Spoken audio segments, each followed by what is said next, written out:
그래서 저도 그저 우버 이 세안에 보이다 마 세안 그저 우에 있는အဲ့ဒါပေါ်မယ်ပေါ်ပြမှာချင်းမောင်တဲ့တခါပြန်ချက်စားမယ်တော့နုံးလာပြီသူစိုးဦးညွန့်ကနည်းနည်းနုံးလာပြီဆိုတော့နည်းနည်းလေးထပ်ပြီးနုံးသွားအောင်နည်းနည်းထပ်ပြီးတော့မှဘာမှမထည့်ထားအောင်တော့လောလောဆယ်ဘာမှမထည့်ရသေးဘူးခဏနေကြာမှအစာပလာတွေ spike တွေထည့်မယ်ဒီဟာဒီမှာအနေပေါ်ပဲလောက်ဆိုလို့ရှိရင်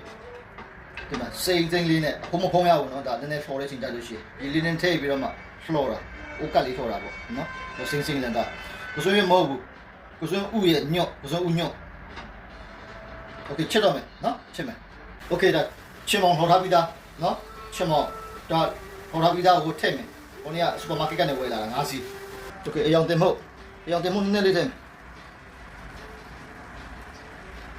စွန်းလေးနဲ့ထည့်မယ်ကျင်းနဲ့ကြက်သွန်ဖြူ paste เนาะဒါနဲ့ကျင်းနဲ့ကြက်သွန်ဖြူရောပြီးကြိတ်ထားတဲ့ paste လေးအမဆိုင်ကနေဝယ်လာတာငါးငါပြရည် fish လေးနဲ့ထည့်မယ်ငပိအစားထိုးပေါ့ကျွန်တော်ငပိတိတ်မတုံးတော့မြို့ကောင်းလေးထည့်မယ်โอเคနည်းနည်းလေးနုံးလာပြီဆိုတော့ဒီမှာကြက်သွန်နေနဲ့မြို့သီးစိမ့်နဲ့ထည့်မယ်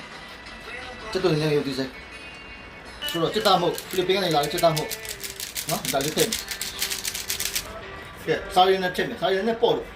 စားရည်နဲ့ချစ်တော်နေလဲနုံးလာပြီယူဒီစိမ့်နဲ့နုံးလာပြီဆိုတော့ပင်စိမ့်နဲ့အုပ်လိုက်မယ်နော်ပင်စိမ့်နဲ့အုပ်လိုက်ပင်စိမ့်နဲ့လေးမှုေးဝအောင်ပေါ့ငင်းကောင်းတစ်ခွက်ပေါ့ပင်စိမ့်လေးနဲ့ချင်းပေါင်နဲ့ပြီးလို့ရှိရင်အဲ့ဒီဘဇုံညွန့်နေဆိုလို့ရှိရင်တော့တကယ်ရွာအစားအစာကြီးပေါ့အရှယ်ပဲ